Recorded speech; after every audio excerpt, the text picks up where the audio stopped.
रात के 12 बज चुके हैं। मेरा नाम है आरजे आलोक। दोनों सुइयां, घड़ी की सुइयां आपस में मिल चुकी हैं और ये वक्त होता है मेरा आपसे मुखातिब होने का और रात के 12 बजे की कहानी सुनाने का। और आज की कहानी जो है उसका शीर्षक है अफवाह, रूमर। हर रात हम उन कहानियों को सुनते हैं जो बचपन में दादा दादी, नाना नानी और पापा या मम्मी ने सुनाई हो। उन्हीं कहानियों का जिक्र हम रात 12 बजे की कहानी में करते हैं। आज की कहानी बेहद खास और शायद अक्सर हर तरफ फैले हुए रूमर की ओर आकर्षित करती है। ये कहानी प्रतीक की है। प्रतीक जिसका जन्म उत्तर प्रदेश के एक छोटे से गांव में हुआ और पिताजी जल्दी गुजर गए, जिसकी वजह से मम्मी ने ही पालन पोषण किया। और पालन पोषण के बाद जब धीरे धीरे प्रतीक बड़ा होने लगा तो उसकी बाकी की शिक्षा के लिए मम्मी बाकी कार्य तो करती थीं, लेकिन गांव से उसे दिल्ली भेज दिया उन्होंने। दिल्ली में अपनी पूरी पढ़ाई की प्रतीक ने और पढ़ाई करने के बाद एक मल्टीनेशनल कंपनी में उसकी नौकरी भी लगी, जिसे सुनकर मम्मी काफ़ी खुश हुई और हर तरफ उन्होंने पूरे गांव में बहुत सारा लड्डू बांटा कि भाई मेरे मेरे मेरे बेटे की नौकरी लग गई है। बेटा मल्टीनेशनल कंपनी में काम करता था। धीरे धीरे उसकी उम्र गुजर रही थी और जैसे सभी मम्मी लोगों की चाहत होती है, वैसे ही प्रतीक की मम्मी भी चाहती थी कि जल्द से जल्द उसकी शादी हो। और हमेशा वो फोन पर एक ही बात पूछती थी कि प्रतीक, शादी कब करोगे? और प्रतीक का एक ही जवाब होता था कि मम्मी, शादी के लिए लड़की मिल जाए तो मैं शादी कर लूंगा, और जिस दिन लड़की मिलेगी मम्मी, मैं आपको सबसे पहले बता दूंगा। तो एक वक्त होता है ना जब घर वाले आपको छोड़ देते हैं कि चलो ठीक है, जिस दिन जब भी तुम्हें लड़की मिले या लड़का मिले और लगे कि तुम्हें शादी कर लेनी चाहिए तो हमें बता देना और शादी जरूर कर लेना।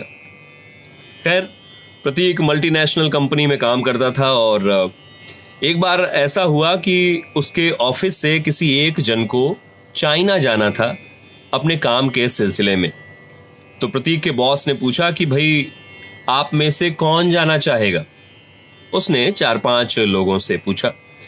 तो प्रतीक ने कहा कि सर, मैं चाइना जाना चाहूँगा और वहाँ पर मैं कुंग-फू भी सीखना चाहूँगा और लगे हाथ जो कंपनी का काम है वो भी करना चाहूँगा।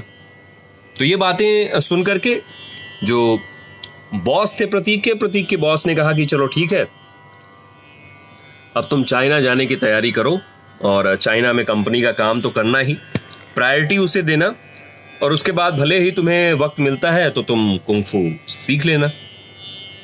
बचपन से प्रतीक की चाहत थी कि वो कुंग-फू सीखे और जो गांव में बच्चे नहीं सीख पाते वो करना चाहता था वो।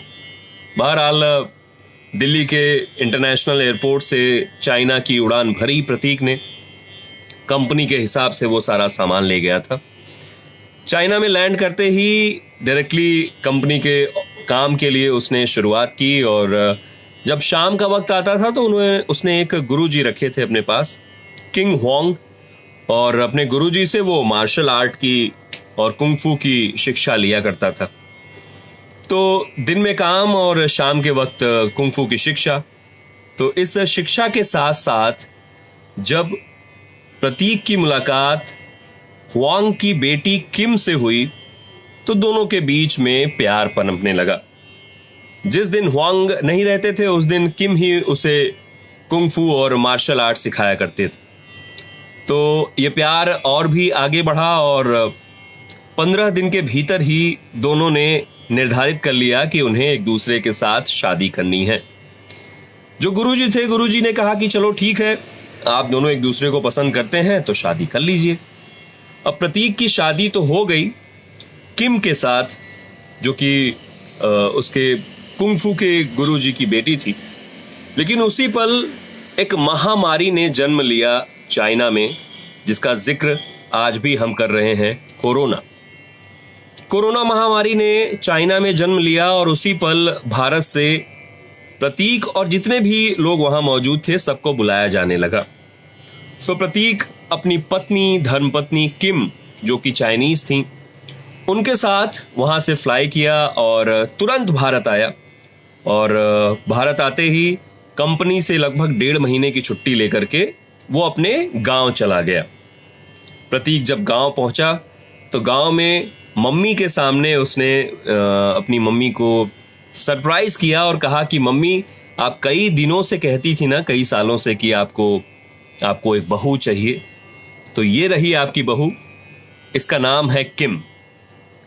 तो बहू का चेहरा देखते हुए एक पल के लिए सोचने लगी प्रतीक की मम्मी। कहती हैं, अरे ये तो चाइनीज है, ये हमारी भाषा भी नहीं बोल पाती है। तो प्रतीक कहता है, मम्मी, आज के टाइम में जहां पूरा विश्व एक गांव है, वहां पर ये किसी भी मूल की हो, ये फर्क नहीं पड़ता। और रही बात हिंदी की, तो मैंने हिंदी काफी सिखाई है किम को, आप ही सुन लीजिए। तो किम मम्मी जी के पैर छूते हुए कहती है, सासू माँ नमस्ते, सासू माँ नमस्ते। प्रतीक की मम्मी खुश हो जाती हैं कि चलो भाई, घर में जिस की हम तलाश कर रहे थे एक बहू आ गई है और बेटे के पसंद की बहू आई है। अब किम सुबह सुबह 3:30 बजे ही उठ जाया करती थी और अपने हिसाब से वो कुंग फू एंड योगा एंड कराटे किया करती थी, जिसकी वजह से कभी कभी जो दूध मटकी में रखा होता था वो भी गिर जाता था। तो ये सब देख करके प्रतीक की मम्मी काफी परेशान हुई। वो बोली कि बेटे, ये कैसी बहू लाए हो जो इतनी सुबह सुबह उठ जाती है और घर की मटकियां वगैरह भी गिरा देती है। तो प्रतीक कहता है, माँ तुम परेशान मत हो, और मटकी तो छोटी सी चीज है, मैं ले आऊंगा, अभी तो हम सब छुट्टी पे ही आए हुए हैं। बहरहाल दिन गुजरते हैं और पता चलता है कि महामारी ने भारत में भी अपना कदम बढ़ा लिया है, कोरोना महामारी ने। और उस महामारी के चक्कर में गांव-गांव और प्रदेश प्रदेश में हर जगह ये बात कही गई है कि भाई आप घर के भीतर रहें, घर से बाहर ना निकलें। और चाइना से आया हुआ एक वायरस इस समय फैला हुआ है। पूरे गांव में चर्चा लगी होने कि हमारे गांव में सर्दी जुकाम कहीं फैल गया, तो कहीं ये प्रतीक की जो पत्नी है उसकी वजह से तो नहीं फैल रहा, क्योंकि चाइना से वो यहां आई हुई है। फिर क्या था, प्रतीक के घर के बाहर पूरा गांव जुट चुका था। प्रतीक को जोर से गांव वालों ने बुलाया और कहा, सुन, जो तूने ब्याह किया है चाइना की लड़की से, यह वायरस उसी से फैला हुआ है, उसे तुम बाहर लाओ।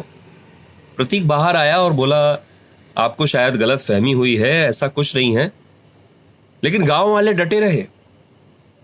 पूरे गांव में अफवाह फैल चुकी थी कि यह वायरस प्रतीक की पत्नी के द्वारा आया हुआ है। पूरे गांव वालों ने लिंचिंग के साथ, मतलब प्रतीक और प्रतीक की पत्नी को बुला करके जोर से मॉब लिंचिंग के दौरान एक भयावह घटना घटती है। पूरे गांव वालों ने पीट पीट करके अफवाह के मद्देनजर गांव के पेड़ के पास, बड़े बरगद पेड़ के पास, प्रतीक और उसकी पत्नी को मार डाला। एक अफवाह थी कि चाइना से आया हुआ ये वायरस है, चाइनीज लोगों से आया हुआ ये वायरस है। और उस अफवाह के मद्देनजर प्रतीक और उसकी पत्नी को गांव वाले आखिरी दम तक मार देते। प्रतीक और उसकी पत्नी का शव पास के अस्पताल में ले जाया जाता है पोस्टमार्टम के लिए। अनाम लोगों के नाम पर एफआईआर भी दर्ज किए जाते हैं जो गांव से रिलेटेड हैं। और जब पोस्टमार्टम होता है तो पता चलता है कि ना ही प्रतीक और ना ही किम को कोरोना था। ये तो एक छोटी सी अफवाह थी जो पूरे गांव में फैल चुकी थी। और इस अफवाह के चलते गांव वालों को लगा कि अगर ये चाइना से आई है तो इसके पास ही वायरस था। किसी ने एक पल के लिए भी नहीं सोचा कि चेकअप करा लो, क्या पता ये वायरस किसी और तरह से आया हो। एक अफवाह, एक रूमर इंसान की जान ले बैठा, उस इंसान की जो निर्दोष था। वो सिर्फ एक अफवाह ही थी। सो आज की कहानी का शीर्षक है अफवाह। आज की कहानी का जो मेन मुद्दा है, मोराल है कि अफवाहों पर कभी न जाएं। यकीन मानिए, एक अफवाह किसी की भी जान ले सकती है। आजकल आपको व्हाट्सएप पर बहुत सारे मैसेजेस आते हैं, आपको आते हैं, आप डर जाते हैं और रूमर के साथ साथ आप उसे फॉरवर्ड कर देते हैं। और जब आप उस अफवाह से मिले जुले मैसेज को फॉरवर्ड करते हैं तो वो 1 से 3, 3 से 300, 300 से 3000 तक चला जाता है। ये कहानी आज की रात सुनाने का सिर्फ एक कारण था कि अफवाहों पर न जाएं। जो खबर आपको नहीं पता है उसके बारे में आसपास से जांच लें। जो जानकार लोग हैं उनसे पूछ लें कि क्या ये खबर सच है। अफवाह न फैलाएं, क्योंकि आपकी एक अफवाह न जाने कितने लोगों की जान ले सकती, इंसान की जान ले सकती। सो आज की लघु कथा, आज की शॉर्ट स्टोरी इसी बात से प्रेरित थी कि अफवाहों से बचें, घर के भीतर रहें। महामारी पूरे विश्व में है, लेकिन किसी अफवाह की वजह से आप या आपके आसपास लोगों को परेशानी नहीं होनी चाहिए, किसी की जान नहीं जानी चाहिए। कल की रात मिलता हूं 12 बजे, और कल की रात फिर से किसी नई कहानी के साथ आऊंगा, क्योंकि आजकल हर रात मैं 12 बजे एक नई कहानी लेकर के आता हूं। और रही बात चलते चलते एक शायरी की, तो वो शायरी मैं आपको नजर करता हूं, ये शेर आप तक पहुंचाता हूं। राहत इंदौरी साहब ने अफवाह के ऊपर एक शेर लिखा है। कश्ती तेरा नसीब चमकदार कर दिया, कश्ती तेरा नसीब चमकदार कर दिया, इस पार के थपेड़ों ने उस पार कर दिया। कश्ती तेरा नसीब चमकदार कर दिया, इस पार के थपेड़ों ने उस पार कर दिया। अफवाह थी कि मेरी तबीयत खराब है, यह अफवाह थी कि मेरी तबीयत खराब है, लोगों ने पूछ पूछ कर मुझे बीमार कर दिया। सो अफवाहों से बचें, अपना ख्याल रखें, और शुभ रात्रि है, शबा खैर है। कल की रात फिर से मुलाकात होगी 12 बजे किसी नई कहानी के साथ, 12 बजे की कहानी के साथ।